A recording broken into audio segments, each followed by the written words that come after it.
Hello മക്കള്, welcome back to Xylem learning. It's me JK. മക്കളെ, നമ്മൾ ഓണപരീക്ഷയിൽ ഒന്നാമത്തെ ചാപ്റ്റർ റിഫ്രാക്ഷൻ ഓഫ് ലൈറ്റ്, പ്രകാശത്തിന്റെ അപവർത്തനം എന്ന ചാപ്റ്ററിനകത്ത് മോസ്റ്റ് ഇമ്പോർട്ടന്റ് ആയിട്ടുള്ള കുറച്ച് ചോദ്യങ്ങൾ നമ്മൾ ഡിസ്കസ് ചെയ്യാൻ. എത്ര ലെങ്ത് കൂടിയാലും നിങ്ങൾ ഇത് ഫുൾ കാണണം, കാരണം പരീക്ഷയ്ക്ക് ഈ ഒരു ചോദ്യങ്ങൾ പഠിച്ചാൽ ഒന്നാമത്തെ ചാപ്റ്റർ സെറ്റാണ്. അപ്പൊ നമ്മൾ സമയം കളയുന്നില്ല, ആദ്യത്തെ ചോദ്യത്തിലേക്ക് കിടക്കാം. നമ്മൾ റിഫ്രാക്ഷനുമായി ബന്ധപ്പെട്ട അപവർത്തനവുമായി ബന്ധപ്പെട്ട കുറച്ച് ചിത്രങ്ങൾ തന്നിട്ടുണ്ട്. അതിൽ ശരിയായ ചിത്രം ഏതെന്ന് കണ്ടെത്താൻ എപ്പോഴും പരീക്ഷയ്ക്ക് ഇതേ രൂപത്തിലുള്ളൊരു ചോദ്യങ്ങൾ നമ്മൾ പ്രതീക്ഷിക്കണം, കാരണം ചിത്രവുമായി ബന്ധപ്പെട്ട ചോദ്യങ്ങൾ വളരെ ഇമ്പോർട്ടന്റ് ആണ്. അപ്പൊ ആദ്യത്തെ ചിത്രം നോക്കുക. ഈ ചിത്രത്തിൽ നിങ്ങൾ മനസ്സിലാക്കേണ്ടത് ഈ പ്രകാശത്തിന്റെ ഈ ആരോ മാർക്ക് ഉണ്ടല്ലോ, ഇത് വളരെ ഇമ്പോർട്ടന്റ് ആണ്. ലൈറ്റ് എവിടെ നിന്ന് എങ്ങോട്ടാണ് സഞ്ചരിക്കുന്നത് മനസ്സിലാക്കാൻ അവിടെ ആരോ മാർക്ക് കൊടുത്തില്ലേ. അപ്പൊ ഈ ചിത്രത്തിലേക്ക് നോക്കുക, വാട്ടറിൽ നിന്ന് വായുവിലേക്ക് അല്ലേ, ജലത്തിൽ നിന്ന് വായുവിലേക്കാണ് പോകുന്നത്. നമുക്ക് എല്ലാ ചിത്രത്തിലും അങ്ങനെ മനസ്സിലായി. രണ്ടാമത് നിങ്ങൾ ശ്രദ്ധിക്കേണ്ടത് ഏതിനാണ് ഒപ്റ്റിക്കൽ സാന്ദ്രത, ഒപ്റ്റിക്കൽ ഡെൻസിറ്റി, പ്രകാശിക സാന്ദ്രത ഏതിനാണ് കൂടുതൽ മനസ്സിലാക്കിയേക്കുക. അപ്പൊ ആ രണ്ട് കാര്യം നിങ്ങൾ മനസ്സിലാക്കി. പ്രകാശം ഇവിടെ ജലത്തിൽ നിന്ന് വായുവിലേക്കാണ് സഞ്ചരിക്കുന്നത് മനസ്സിലാക്കി. ജലത്തിന് എന്താണ് ഒപ്റ്റിക്കൽ ഡെൻസിറ്റി, പ്രകാശിക സാന്ദ്രത വളരെ കൂടുതലാണ്. എയറിന് പ്രകാശിക സാന്ദ്രത വളരെ കുറവാണ്. അപ്പൊ നമ്മൾ ലോസ് ഓഫ് റിഫ്രാക്ഷൻ, അപവർത്തന നിയമങ്ങൾ പഠിച്ചിട്ടുണ്ട്. സാന്ദ്രത കൂടിയിൽ നിന്നും കുറഞ്ഞിലേക്ക് കിടക്കുമ്പോൾ away from the normal, normal നിന്ന് അകലണം അല്ലേ. അല്ലെങ്കിൽ സാന്ദ്രത കൂടിയിൽ നിന്നും കുറഞ്ഞിൽ നിന്നും കൂടിയിലേക്ക് കിടക്കുമ്പോൾ ലംബത്തോട് കിടക്കുന്നു, ടുവേർഡ്സ് ദ നോർമൽ. ഇതൊക്കെ നമ്മൾ പഠിച്ചാണ്. അപ്പൊ ശ്രദ്ധിച്ചോളൂ, ജലം എന്ന് പറഞ്ഞാൽ ഒരു ഡെൻസർ മീഡിയം ആണ്, വായു എന്ന് പറഞ്ഞാൽ റെയർ മീഡിയം ആണ്. അപ്പൊ ഇവിടെ ലൈറ്റ് പാസ് ചെയ്യുന്ന denser medium to rare medium ആണ്. സാന്ദ്രത കൂടിയ മാധ്യമത്തിൽ നിന്ന് കുറഞ്ഞയിലേക്കാണ്. അപ്പൊ എപ്പോഴും എന്താ സംഭവിക്കുക, എവേ ഫ്രം ദ നോർമൽ, ലംബത്തിൽ നിന്നും അകലുന്നു. അത് നമ്മൾ പഠിച്ചത്. അപ്പൊ ഈ ആദ്യ ചിത്രത്തിലേക്ക് നോക്കാം, ജലത്തിൽ നിന്ന് വായുവിലേക്ക് കടക്കുമ്പോൾ ടുവേർഡ്സ് നോർമൽ. ആ ചിത്രം തെറ്റാണ്, ഒരു കൺഫ്യൂഷനും വേണ്ട. രണ്ടാമത്തെ ചിത്രം നോക്ക്, നേരെ പോവാ. വ്യത്യസ്ത മീഡിയ ആയി കഴിഞ്ഞാൽ എന്താ സംഭവിക്കുക, ചെരിഞ്ഞ് ലൈറ്റ് വന്നാൽ എപ്പോഴും റിഫ്രാക്ഷൻ സംഭവിക്കും. പക്ഷെ ഇവിടെ സംഭവിക്കുന്നുണ്ടോ, ഇല്ല. അതുകൊണ്ട് രണ്ടാമത്തെ ചിത്രം പൊട്ട തെറ്റ്. സെറ്റ് മാറുന്നു. ഓക്കെ, ഇനി മൂന്നാമത്തെ ചിത്രം നോക്കിക്കോളൂ. ജലത്തിൽ നിന്നും വാട്ടറിൽ നിന്ന് എയറിലേക്ക് കടക്കുമ്പോൾ away from the normal, normal നിന്ന് അകലുന്നു. കാരണം നമുക്കറിയാം ജലത്തിന് ഡെൻസിറ്റി വളരെ കൂടുതലാണ്, ഒപ്റ്റിക്കൽ ഡെൻസിറ്റി, പ്രകാശിക സാന്ദ്രത വളരെ കൂടുതലാണ്. വായുവിന് പ്രകാശിക സാന്ദ്രത വളരെ കുറവാണ്. അപ്പൊ എപ്പോഴും എവേ ഫ്രം ദ നോർമൽ എന്ത് സംഭവിക്കുന്നു, നോർമൽ നിന്ന് അകലുന്നു. അപ്പൊ നമ്മുടെ ആൻസർ ഏതാണ്, സി ആണ് ശരി. ഇത് പിന്നെ പൊട്ടത്തെറ്റാണ്. അപ്പൊ നോക്ക്, ഈ ഒരു ചിത്രത്തിന് ബേസ് ചെയ്തിട്ട് പല രൂപത്തിൽ ചിത്രങ്ങൾ വരാം, അല്ലെങ്കിൽ കുറെ ചിത്രങ്ങൾ തന്നിട്ട് നമ്മളോട് എന്ത് ചെയ്യും, തരംതിരിക്കുക, അല്ലെങ്കിൽ ശരിയായത് കണ്ടെത്താൻ പറയും. അപ്പൊ അങ്ങനെയൊക്കെ ചോദ്യം വരാം. അപ്പൊ ആദ്യത്തെ ചോദ്യം സെറ്റാണെന്ന് ഞാൻ വിചാരിക്കുന്നു. ആർക്കൊരു കുഴപ്പം ബുദ്ധിമുട്ടും മനപ്രയാസമില്ല വിചാരിക്കുന്നു. അങ്ങനെയെങ്കിൽ രണ്ടാമത്തെ ചോദ്യത്തിലേക്ക് കിടക്കുന്നു. വീണ്ടും നമുക്ക് ചിത്രം തന്നിരിക്കുന്നു. ടോട്ടൽ ഇന്റേണൽ റിഫ്ലക്ഷനുമായി ബന്ധപ്പെട്ട ശരിയായ ചിത്രം നമുക്ക് ഇന്ന് കണ്ടെത്തണം അല്ലെ. പൂർണ്ണാന്തര പ്രതിപതനം സംഭവിക്കുന്നതിനായി കാണിച്ചിരിക്കുന്ന ചിത്രങ്ങൾ ഏതെല്ലാം, കുറെ ചിത്രം തന്നിട്ടുണ്ട്. 1, 2, 3, 4, 5 ചിത്രങ്ങൾ തന്നിട്ട് അതിൽ നമുക്ക് എന്ത് ചെയ്യണം, ടോട്ടൽ ഇന്റേണൽ റിഫ്ലക്ഷനെ റെപ്രസെന്റ് ചെയ്യുന്ന പിക്ചർ ഏതാണ്, ഫിഗർ ഏതാന്ന് കണ്ടെത്തണം. നോക്കിക്കോളും. നമ്മൾ മനസ്സിലാക്കേണ്ട രണ്ട് ചിത്രങ്ങൾ ഇതിൽ നിങ്ങൾ അറിഞ്ഞാൽ മതി. ഒന്ന്, ഇങ്ങനെ ഒരു ലൈറ്റ് വന്നിട്ട് സർഫസിലൂടെ പോവുകയാണെങ്കിൽ അത് ക്രിട്ടിക്കൽ കോണിന്റെ ചിത്രമാണെന്ന് ഓർത്തിരിക്കുക അല്ലെ, ക്രിട്ടിക്കൽ ആംഗിൾ ആണെന്ന് ഓർത്തിരിക്കുക. ഒരു ലൈറ്റ് വന്ന് അതേ മീഡിയത്തിലേക്ക് തന്നെ തിരിച്ചു വരുന്നുണ്ടെങ്കിൽ അത് ടോട്ടൽ ഇന്റേണൽ റിഫ്ലക്ഷൻ ആണെന്ന് ഓർത്തിരിക്കുക. ആ ഒരു ഐഡിയ നിങ്ങൾക്ക് ഉണ്ടാവും എന്ന് ഞാൻ വിചാരിക്കുന്നു. അപ്പൊ എന്തായാലും നോക്കുക. അപ്പൊ അങ്ങനെയെങ്കിൽ ടോട്ടൽ ഇന്റേണൽ റിഫ്ലക്ഷന്റെ ചിത്രം ഏതാ നോക്കുക. നമുക്ക് രണ്ട് ഫിഗർ ആണ് താഴത്തേക്ക് അതേ മീഡിയത്തിലേക്ക് തന്നെ തിരിച്ചു വരുന്നത്. ഒന്ന് വാട്ടറിലുള്ളതും മറ്റൊന്ന് ഗ്ലാസ്സിലും. ഇനി രണ്ടാമത് നിങ്ങൾ ശ്രദ്ധിക്കേണ്ട ആരോ മാർക്ക് ശ്രദ്ധിക്കേണ്ട എപ്പോഴും എന്താണ്, ഡെൻസർ മീഡിയം ടു റെയർ മീഡിയത്തിലേക്കായിരിക്കണം ടോട്ടൽ ഇന്റേണൽ റിഫ്ലക്ഷൻ നടക്കുമ്പോൾ. ഞാനതൊന്ന് ഓർമ്മിപ്പിക്കുകയാണ്. പൂർണ്ണാന്തര പ്രതിപതനം നടക്കണമെങ്കിൽ എപ്പോഴും സാന്ദ്രത കൂടിയിൽ നിന്നും കുറഞ്ഞയിലേക്ക് മാത്രമേ ലൈറ്റ് കിടക്കാൻ പാടുള്ളൂ. അപ്പൊ ഇവിടെ നോക്കുക, ലൈറ്റ് ഇങ്ങനെ വന്നിട്ട് ഇതാ ഇങ്ങോട്ട് തന്നെ വരുന്നു. അപ്പൊ ഈ ഒരു ഫിഗർ കറക്റ്റ് ആണ്. അപ്പൊ രണ്ടാമത്തെ ഫിഗർ കറക്റ്റ് ആണ്. ഇനി അടുത്ത മൂന്നാമത്തെ ഫിഗർ നോക്കിക്കോ, ഗ്ലാസ്സിൽ നിന്ന് എയറിലേക്ക് കടക്കുന്നു, അപ്പൊ ഗ്ലാസ്സിലേക്ക് തന്നെ തിരിച്ചു വരുന്നു. അപ്പൊ ഈ ഫിഗറും കറക്റ്റ് ആണ്. രണ്ട് ഫിഗർ നമുക്ക് ആൻസർ കിട്ടിയിട്ടുണ്ട്. ഇനി ശ്രദ്ധിക്കേണ്ട കാര്യം ഇത്രേ ഉള്ളൂ, അടുത്ത് ശ്രദ്ധിക്കേണ്ടതരോ, ഇതിലിപ്പോ രണ്ട് ഫിഗറും ശരിയാണ്. ചിലപ്പോൾ നമുക്ക് അതിൻ്റെ ഉള്ളിലുള്ള ആ കോണുകളുടെ അളവുകളൊക്കെ, അതായത് ഇൻസിഡന്റ് ആംഗിളും റിഫ്ലക്ഷൻ ആംഗിൾ ഓഫ് റിഫ്ലക്ഷനും ഒക്കെ നമുക്ക് എന്ത് ചെയ്യണം, ആ സംഖ്യ കൂടി ശ്രദ്ധിക്കണം. അപ്പോ വാട്ടറിലാണെങ്കിൽ നമുക്കറിയാം വാട്ടറിന്റെ ക്രിട്ടിക്കൽ കോൺ 48.6 ഡിഗ്രിയാണ്. അതിനേക്കാൾ കൂടിയ അളവിലാണോ നോക്കുക, അതേ തന്നിരിക്കുന്ന ചിത്രത്തിൽ 51 ഡിഗ്രി. അപ്പൊ 48നേക്കാൾ കൂടുതലാണ്. അപ്പൊ ഈ ഫിഗർ ശരിയാണ്, ഉറപ്പിച്ചു, ദേവസേന ഉറപ്പിച്ചു. ഇനി അടുത്ത ഗ്ലാസിന്റെ ക്രിട്ടിക്കൽ കോൺ എത്രയാണ്, 42 ഡിഗ്രിയാണ്, 48 ഡിഗ്രിയാണ് ഗ്ലാസിന്റെ. അപ്പൊ നോക്ക്, ഈ രണ്ടാമത്തെ ചിത്രത്തിൽ നോക്ക് 44, അപ്പൊ 42-നേക്കാൾ കൂടുതലാണ്. ഈ കാര്യങ്ങൾ ഓക്കെ ആണെങ്കിൽ പിന്നെ ഒന്നും നോക്കണ്ട, കണ്ണും ചുമ്പി ആൻസർ ചെയ്തിക്കോളൂ, അത് സെറ്റാണ്. അപ്പൊ നിങ്ങൾ എന്തൊക്കെ പഠിക്കണം? 48.6ഉം 42ഉം. കൂട്ടത്തിൽ ഞാൻ ഒരു കാര്യം കൂടി പറയട്ടെ. ഇവിടെ നോക്കുക, 48.6 വാട്ടർ. അപ്പൊ കണ്ടല്ലോ, ഇങ്ങനെ വന്നിട്ട് സർഫസിലൂടെ പോയി, അത് ക്രിട്ടിക്കൽ കോണാണ്. ഇനി ഈ ചിത്രത്തിൽ 42 ഡിഗ്രിയിൽ വരുന്നു, ഇത് ഏതാണ്? ക്രിട്ടിക്കൽ കോണാണ്. അപ്പോൾ ഈ രണ്ട് ഫിഗറും ശരിയാണ്. ഈ ഫിഗറിന് നമുക്ക് എന്ത് പറയാം? റിഫ്രാക്ഷൻ എന്ന് പറയാം. അപ്പോൾ ചിത്രങ്ങൾ തന്നിട്ട് ഏതാണ് റിഫ്രാക്ഷൻ, ഏതാണ് ക്രിട്ടിക്കൽ കോൺ, ക്രിട്ടിക്കൽ ആംഗിൾ, ഏതാണ് ടോട്ടൽ ഇന്റേണൽ റിഫ്ലക്ഷൻ എന്നുള്ള പരീക്ഷയ്ക്ക് ഷുവറാണ്. അപ്പോൾ അതുകൂടി ഓർത്ത് വയ്ക്കാം. അങ്ങനെയെങ്കിൽ അടുത്തൊരു ചോദ്യം നമ്മളെ ലെറ്റസസിനകത്ത് വരുന്ന തുടർ പ്രവർത്തനത്തിൽ വരുന്ന ഇമ്പോർട്ടൻ്റ് ആയിട്ടുള്ള ചോദ്യമാണ്. AB മാധ്യമങ്ങളുടെ പ്രകാശപാത കാണിക്കുന്ന റേ ഡയഗ്രാം നൽകിയിരിക്കുന്നു. ദാ അവിടെ ഒരു റേ ഡയഗ്രാം തന്നിട്ടുണ്ട്, ഇതിനകത്ത് ഇത് തന്നിട്ടില്ല. ഞാൻ അവിടെ എന്ത് ചെയ്യാണ്? ഒരു നോർമൽ കൊടുത്തതാണ്. അതായത് ഇങ്ങനെയാണ് നോർമൽ എന്ന് മനസ്സിലാക്കുക. ലൈറ്റ് ഇവിടുന്ന് വരുന്നു, ആ ലൈറ്റ് വരുന്ന ഭാഗത്ത് ഇത് A എന്നുള്ളൊരു മീഡിയം, ഇത് B എന്നുള്ള മീഡിയമാണ്.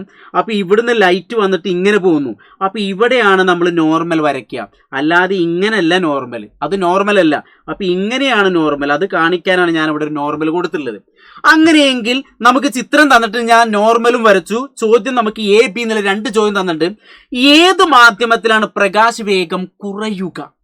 കണ്ടില്ലേ, ഏത് മാധ്യമത്തിലാണ് പ്രകാശവേഗം കുറയുക? കണ്ടില്ലേ, in which medium will speed of light less എന്നാ കൊടുത്തില്ലേ? എയിലാണോ ബിയിലാണോ പ്രകാശവേഗം കുറയുക? അപ്പൊ നമ്മൾ എന്ത് നോക്കണം? ഇതാണ് പതനകോൺ എന്ന് പറയുന്നത്, അല്ലേ? ആംഗിൾ ഓഫ് ഇൻസിഡൻസ്, ഇതാണ് അപവർത്തന കോൺ. ഇവിടെ ആംഗിൾ ഓഫ് റിഫ്രാക്ഷൻ ചെറുതല്ലേ?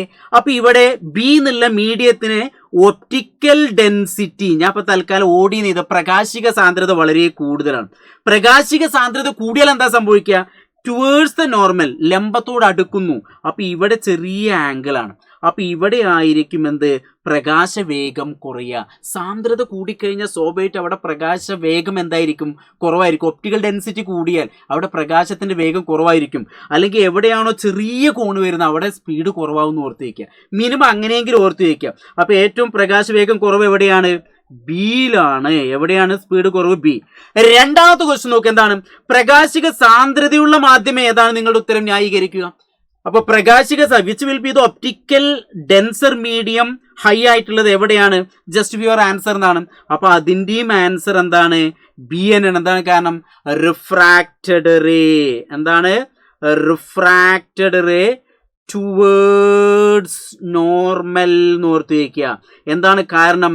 ലംബത്തോട്, ഞാൻ ഇപ്പൊ കറക്റ്റ് എഴുതുന്നില്ല, ലംബത്തോട് അടുക്കുന്നു അടുക്കുന്നു അടുക്കുന്നു. അതുകൊണ്ടാണ് അവിടെ പ്രകാശത്തിന്റെ വേഗത കുറവ്, അല്ലെങ്കിൽ ഒപ്റ്റിക്കൽ ഡെൻസിറ്റി വളരെ കൂടുതൽ, അങ്ങനെയുള്ള കാര്യങ്ങളൊക്കെ ഓർത്തിരിക്കുക. അപ്പൊ ഇങ്ങനത്തെ ഒരു ചോദ്യവും മക്കളെ വളരെ ഇമ്പോർട്ടൻ്റ്. നമ്മൾ 3 ചോദ്യങ്ങൾ ഡിസ്കസ് ചെയ്തു. ഇനി അടുത്തൊരു ചോദ്യം അതിനേക്കാൾ വലിയ കിടിലൂസ്കി ആയിട്ടുള്ള ചോദ്യം. ഇംഗ്ലീഷ് മീഡിയം മലയാളം മീഡിയം ഞാൻ അവിടെ സെറ്റാക്കിയാണ്. ഇത് നമ്മൾ നിർബന്ധമായിട്ട് അറിഞ്ഞിരിക്കും. ഇതൊക്കെ ഇതിനെ ബേസ്. അപ്പോൾ ഫസ്റ്റ് ചാപ്റ്ററിൽ ഇന്ന ചോദ്യങ്ങളൊക്കെ മക്കൾ പഠിക്കണം. അപ്പോൾ നോക്കുക, പ്രകാശം എക്സിൽ നിന്ന് വൈയിലേക്ക് കടന്നു പോകുന്നു. പ്രകാശം എക്സിൽ നിന്ന് വൈയിലേക്ക് കടന്നു പോകുന്നു. അപ്പൊ ഇവിടെ അപവർത്തന കോൺ പതനക്കോണിനേക്കാൾ വലുതാണ്. അപവർത്തന കോൺ പതനക്കോണിനേക്കാൾ വലുതാണ്. The English medium light passes from medium X to Y. അപ്പൊ എന്താണ്? ഞാൻ ഇവിടെ ഒരു മീഡിയം ഇങ്ങനെ വരയ്ക്കുന്നു, ലൈറ്റ് പാസ് ചെയ്യുന്നു. ഞാൻ അവിടെ ഒരു നോർമലും വരച്ചു. ഈ വൈറ്റ് വരച്ച നോർമൽ ലംബാണെന്ന് ഓർത്ത് വയ്ക്കുക കേട്ടോ. എന്നിട്ട് ഞാൻ വേറൊരു കളറിൽ എന്ത് ചെയ്തു?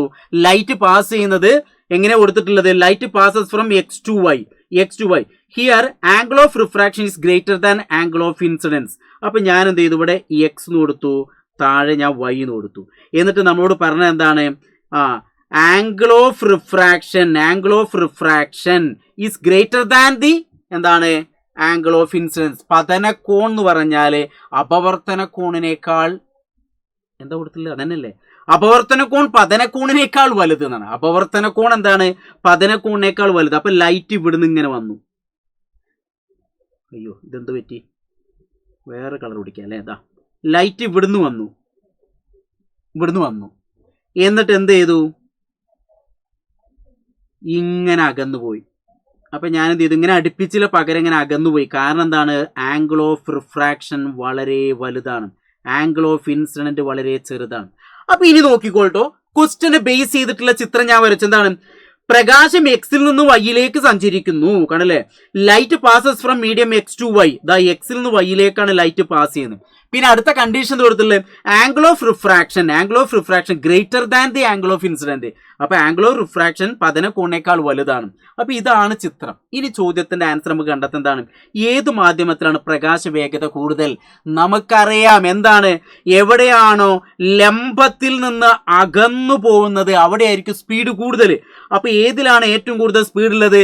ഓർത്തു വയ്ക്കുക, ഏതിലാണ്? വൈയിലാണെന്ന് ഓർത്തേക്കുക. ഏതിലാണ്? വൈയിലാണെന്ന് ഓർത്തേക്കുക. അപ്പൊ ഏതു മാധ്യമത്തിലാണ് പ്രകാശ വേഗം ഏറ്റവും കൂടുതൽ ഉള്ളത്? വൈയിൽ എന്ന് ഓർത്ത് വയ്ക്കുക. പ്രകാശം എക്സിൽ നിന്ന് വൈയിലേക്ക് കടക്കുന്നു. അപ്പോൾ വൈയിലാണ് എന്ത് ചെയ്യുന്നത്? ലംബത്തിൽ നിന്ന് അകന്നു പോകുന്നത്. അപ്പൊ ഈ ചിത്രം നോക്കുക, ഞാൻ പ്രതി ചിത്രം വരച്ചിട്ടുണ്ട്, അത് നോക്കുക. രണ്ടാമത്തെ ക്വസ്റ്റ്യൻ, വലിയ അപവർത്തനാംഗം സൂചിപ്പിക്കുന്ന മാധ്യമം ഏതാണ്? വലിയ അപവർത്തനാംഗം, അതായത് which medium larger refractive index. എവിടെയാണോ ചെറിയ കോണ് അവിടെയായിരിക്കും ഒപ്റ്റിക്കൽ ഡെൻസിറ്റി കൂടുക, അവിടെയായിരിക്കും അപവർത്തനാംഗം റിഫ്രാക്റ്റീവ് ഇൻഡെക്സ് കൂടുക. അപ്പോൾ എവിടെയായിരിക്കും? അതിൻ്റെ ആൻസർ എന്ന് പറഞ്ഞാൽ എക്സ്. രണ്ടാമത്തേൻ്റെ ആൻസർ എക്സ് ആണെന്ന് ഓർത്തേക്കുക. ഇനി പ്രകാശപാത വരയ്ക്കുക, നമ്മൾ ആദ്യം തന്നെ വരച്ചിട്ടുണ്ട്. അപ്പോൾ നിങ്ങൾ ശ്രദ്ധിക്കേണ്ട എത്ര ഉള്ളൂ, എന്താണ്, ഇങ്ങനെ ഒരു എക്സും വൈയും കൊടുക്കുക, എന്നിട്ടൊരു ലംബം വരയ്ക്കുക, എന്നിട്ട് എന്ത് ചെയ്യുക? ലൈറ്റ് ഇവിടുന്ന് വരുന്നു, ഇങ്ങനെ പോകുന്നു. ഇവിടെ വലിയ കോണാണ്, ഇവിടെ ചെറിയ കോൺ. എവിടെയാണോ ചെറിയ കോൺ അവിടെ അപവർത്തനാംഗം വളരെ കൂടുതലായിരിക്കും എന്നുള്ള കാര്യങ്ങളൊക്കെ ഓർത്ത് വയ്ക്കുക. അപ്പോൾ ഇതൊക്കെ ഒരു 2 തവണ നിങ്ങൾ കേട്ടൊക്കെ വളരെ ഇമ്പോർട്ടൻ്റ് ആയിട്ടുള്ള ചോദ്യമാണെന്ന് ഓർത്ത് വയ്ക്കുക. അടുത്തൊരു ചോദ്യത്തിലേക്ക് നമുക്ക് കിടക്കാം. വജ്രത്തിന്റെ അപവർത്തനാംഗം 2.4 ആണ്, കണ്ടില്ലേ? റിഫ്രാക്റ്റീവ് ഇൻഡെക്സ് ഓഫ് ഡയമണ്ട് പറഞ്ഞാൽ 2.4 എന്ന് കിട്ടിയിട്ടുണ്ട്. What you mean by refractive index? Refractive index എന്ന് പറഞ്ഞാൽ ഓർത്ത് വയ്ക്കുക, റിഫ്രാക്റ്റീവ് ഇൻഡെക്സ് എന്ന് പറഞ്ഞാൽ നമുക്കറിയാം എന്താണ്? റിഫ്രാക്റ്റീവ് ഇൻഡെക്സ് എന്ന അപവർത്തനാംഗം എന്ന് പറഞ്ഞാൽ നമ്മൾ ആ ഒരു ഇക്വേഷൻ ജസ്റ്റ് ഒന്ന് വെറുതെ ഓർത്ത് വെച്ചാൽ n=, ഞാൻ കളർന്ന് മാറ്റി പിടിക്കട്ടെ, ആ ഡെഫിനിഷനുകൾ എന്തായാലും നിർബന്ധമായിട്ടും പഠിച്ചു വെക്കണം കേട്ടോ. n=c/v. ഇതാണ് റിഫ്രാക്റ്റീവ് ഇൻഡെക്സ്. c എന്ന് പറഞ്ഞാൽ എന്താണ്? Speed of light in vacuum. v എന്ന് പറഞ്ഞാൽ speed of light in medium. അതായത് വായുവിലെ പ്രകാശത്തിന്റെ വേഗവും മാധ്യമത്തിലെ പ്രകാശത്തിന്റെ വേഗം തമ്മിലുള്ള റേഷ്യോ, അനുപാതത്തെയാണ് നമ്മൾ എന്താ പറയുക? റിഫ്രാക്റ്റീവ് ഇൻഡെക്സ് എന്ന് പറയുക. അതിന് ഏത് അക്ഷരം കൊണ്ട് സൂചിപ്പിക്കുന്നു? n എന്ന അക്ഷരം കൊണ്ട് സൂചിപ്പിക്കുന്നു. അപ്പോൾ റിഫ്രാക്റ്റീവ് ഇൻഡെക്സ് n=c/v. ഇനി ഡെഫിനിഷനെങ്കിലും കിട്ടൂല്ലെങ്കിൽ അറ്റ്ലീസ്റ്റ് ഇക്വേഷനിൽ എഴുതിയേക്കാം. അല്ലെങ്കിൽ ഇത് റേഷ്യോ ബിറ്റ്വീൻ എന്താണ്? Speed of light in vacuum and speed of light in medium. Minimum അങ്ങനെയെങ്കിലും എഴുതി വെക്കുക. അപ്പോൾ എന്തായാലും ചില ഡെഫിനിഷനൊക്കെ നിങ്ങൾ പഠിക്കുക. ഏതൊക്കെ ഡെഫിനിഷൻ പഠിക്കണം എന്നുള്ള ഞാൻ പറഞ്ഞുതരാം. അപ്പോൾ ജസ്റ്റ് പൂർത്തി വയ്ക്കുക. രണ്ടാമത്തെ, ശൂന്യതയിലൂടെ പ്രകാശവേഗം 3 × 10⁸ m/s ആണെങ്കിൽ വജ്രത്തിലൂടെയുള്ള എന്താണ് സ്പീഡ് നമ്മൾ കണ്ടെത്തണം. അപ്പോൾ ഞാൻ പേജ് എടുക്കട്ടെ, അതാ നോക്കിക്കോളൂ. സി എന്ന് പറഞ്ഞാൽ, കളറൊന്ന് മാറ്റി പിടിക്കുക അല്ലേ? സി എന്ന് പറഞ്ഞാൽ എത്രയാണ്? 3 × 10⁸ m/s. അതാണ് നമുക്ക് തന്നിട്ടുള്ളത്. ഇതാ എന്താണ്? What you mean by refractive? Speed of light in vacuum 3 × 10⁸. Calculate the speed of diamond. അപ്പോൾ നമുക്ക് എന്ത് ചെയ്യണം? v കണ്ടെത്തണം. അപ്പോൾ n=c/v. ഇതാണ് നമ്മൾ ഇക്വേഷൻ. അപ്പോൾ n നമുക്കറിയാം, n നമുക്ക് ക്വസ്റ്റ്യനിൽ തന്നിട്ട് എത്രയാണ്? വജ്രത്തിന്റെ 2.4. വജ്രത്തിന്റെ എത്രയാണ്? 2.4 ആണ്. അങ്ങനെയെങ്കിൽ n=c/v. c എന്ന് പറഞ്ഞാൽ n എന്ന് പറഞ്ഞാൽ എത്രയാണ്? c/v. അപ്പോൾ നമുക്ക് v ആണ് കാണേണ്ടത്. v c/n. c എന്ന് പറഞ്ഞാൽ 3 × 10⁸ m/s n എന്ന് പറഞ്ഞാൽ എത്രയാണ്? 2.4 എന്ന് ഓർത്തേക്കുക. അപ്പോൾ 3നെ 2.4 കൊണ്ട് ഹരിച്ചിട്ട് × 10⁸ m/s എന്ന് എഴുതിയാൽ മതി. ഇനി ഞാൻ ചെറിയ കാര്യം പറയട്ടെ. അതായത് ഈ ഒരു 3നെ 2.4 കൊണ്ട് ഹരിക്കുക, അതായത് ഒന്നിലൂടെ 10നെ കൊണ്ട് ഗുണിക്കുമ്പോൾ ഇവിടെ 10നെ കൊണ്ട് ഗുണിക്കുക. അപ്പോൾ 30/24 അങ്ങനെ ചെയ്താൽ അങ്ങനെ ആൻസർ കിട്ടും. ഞാൻ അപ്പോൾ ഡയറക്റ്റ് ആൻസർ പറയുകയാണ്. അതായത് 1.25 × 10⁸ m/s. ഈ ഒരു ചോദ്യം നിങ്ങൾ എന്ത് ചെയ്യുക? നിർബന്ധമായിട്ടും പഠിച്ചു വെക്കണം. ഇവിടെ നിങ്ങൾ ശ്രദ്ധിക്കേണ്ടത് എയറിലൂടെയുള്ള ലൈറ്റിൻ്റെ സ്പീഡ്, അതേപോലെ തന്നെ ഗ്ലാസ്സിലൂടെയുള്ള ലൈറ്റിൻ്റെ സ്പീഡ്, അതേപോലെ തന്നെ വാട്ടറിലൂടെയുള്ള ലൈറ്റിൻ്റെ സ്പീഡ്, പിന്നെ വജ്രത്തിൻ്റെ ഒരു ടേബിൾ നിങ്ങൾ ടെക്സ്റ്റ് ബുക്കിൽ അതൊന്നും കാണാതെ പഠിക്കാൻ പറ്റിയാൽ ഇവിടെ നിങ്ങൾ ഹരിക്കാനും നിൽക്കേണ്ട, ഡയറക്റ്റ് എഴുതി വെച്ചാൽ മതി. അപ്പോൾ എൻ്റെ മക്കൾ നിർബന്ധമായിട്ട് അത് പഠിക്കണം. ഇനി അടുത്തൊരു ലാസ്റ്റ് ക്വസ്റ്റ്യൻ എന്താണ്? ഇത് കഴിഞ്ഞ വർഷത്തെ തൊട്ട് മുന്നത്തെ വർഷത്തെ പരീക്ഷയ്ക്ക് ചോദിച്ചൊരു ചോദ്യമാണ്. ഭൂമിയിൽ നോക്കുമ്പോൾ നക്ഷത്രങ്ങൾ മിന്നിത്തിളങ്ങുന്നു, കണ്ടില്ലേ? എന്തായിരിക്കും ഇതിന് കാരണം? എല്ലാവർക്കും അറിയാം, അറ്റ്മോസ്ഫിയറിക് റിഫ്രാക്ഷൻ അല്ലേ? എന്താണ്? അന്തരീക്ഷ അപവർത്തനം എന്നൊക്കെ പറയും. ചന്ദ്രൻ നോക്കുന്ന ആൾക്ക് എന്ത്? ഈ അനുഭവം ഉണ്ടാകുമ്പോൾ ഉത്തരം സാധിക്കും. ചന്ദ്രനിൽ ചെന്ന് കഴിഞ്ഞാൽ അവിടെ അന്തരീക്ഷം ഇല്ലാത്തതുകൊണ്ട് അവിടെ അപവർത്തനം സംഭവിക്കൂല. അതുകൊണ്ട് അവിടുത്തെ ചന്ദ്രനിൽ പോയി കഴിഞ്ഞാൽ നക്ഷത്രങ്ങൾക്ക് മിന്നിത്തിളങ്ങണ കാണാൻ പറ്റൂല. അപ്പോൾ അതിൻ്റെ ആൻസർ ഞാനിവിടെ ടെക്സ്റ്റ് ബുക്കിനകത്തുള്ള ചിത്രമൊക്കെ കൊടുത്തിട്ടുണ്ട്. ഒരു നക്ഷത്രത്തിൻ്റെ ആക്ച്വൽ പൊസിഷൻ ഇതാണ്, അപ്പാരൻ്റ് പൊസിഷൻ. കാരണം നമ്മൾ അന്തരീക്ഷത്തിൽ കുറേ ലെയറാണ്, അതിലൂടെ ലൈറ്റ് ഇങ്ങനെ പാസ് ചെയ്യുമ്പോൾ അപവർത്തനം സംഭവിച്ചിട്ടാണ് നമ്മൾ ഭൂമിയിലേക്ക് എത്തുന്നത്. അപ്പോഴാണ് നമ്മളെ കണ്ണിലേക്ക് എത്തുക. അപ്പോൾ തീർച്ചയായിട്ടും എന്ത് ചെയ്യും, നമുക്കത് മിന്നിത്തിളങ്ങുന്നതായിട്ട് തോന്നും. അപ്പോൾ അതിൻ്റെ ആൻസർ ഞാൻ അവിടെ വിശദീകരിച്ച് കൊടുത്തിട്ടുണ്ട്. അപ്പോൾ ഇത് ജസ്റ്റ് ഒന്ന് നോക്കുക. അപ്പോൾ നമ്മൾ ഇത്രയും ചോദ്യം ഈ ഒരു ഫസ്റ്റ് ചാപ്റ്റർ സെറ്റാണ്. അപ്പോൾ വളരെ ഇമ്പോർട്ടൻ്റ് ആയിട്ടുള്ളൊരു ചാപ്റ്ററാണത്. അതിനെ ബേസ് ആയിട്ടുള്ള ഇമ്പോർട്ടൻ്റ് ആയിട്ടുള്ള ചോദ്യങ്ങൾ നമ്മൾ ഡിസ്കസ് ചെയ്തു. ഇനിയും ഒരുപാട് ചോദ്യങ്ങൾ നമുക്ക് ഡിസ്കസ് ചെയ്യാണ്ട് ആ കാര്യങ്ങളൊക്കെ നമ്മൾ എന്ത് ചെയ്യുക, വൈകുന്നേരത്തെ ലൈവ് ക്ലാസ്സിൽ വരിക, പരീക്ഷൻ്റെ തലേ ദിവസമുള്ള ഒരു മാരത്തോൺ ലൈവിലും വരിക. എല്ലാ ചോദ്യങ്ങളും നമ്മൾ പെർഫെക്റ്റ് ആക്കി പോകും. പരീക്ഷ നമുക്ക് സിമ്പിൾ ആക്കാൻ പറ്റും. അതോടൊപ്പം ഒരു സന്തോഷ വാർത്തയും പറഞ്ഞിട്ട് ഓണം ഓഫറായിട്ട് ഇപ്പോൾ നമ്മളെ നിഞ്ച 3.0ലേക്കുള്ള അഡ്മിഷൻ ആരംഭിച്ചിട്ടുണ്ട്. 10% ഓഫറാണ്. അപ്പോൾ പെട്ടെന്ന് തന്നെ എന്ത് ചെയ്യുക, ജോയിൻ ചെയ്യുക. അപ്പോൾ എല്ലാവരും പരീക്ഷ അടിപൊളിയാകട്ടെ. പിന്നെ ലൈവിലേക്ക് വരാൻ മറക്കരുത്. ഒരുപാട് ചോദ്യങ്ങൾ നമുക്ക് ഇനിയും ഡിസ്കസ് ചെയ്യാണ്ട്. അപ്പോൾ ഫസ്റ്റ് ചാപ്റ്റർ നമ്മൾ സെറ്റാക്കും. ഓക്കേടാ, ഓൾ ദി ബെസ്റ്റ്.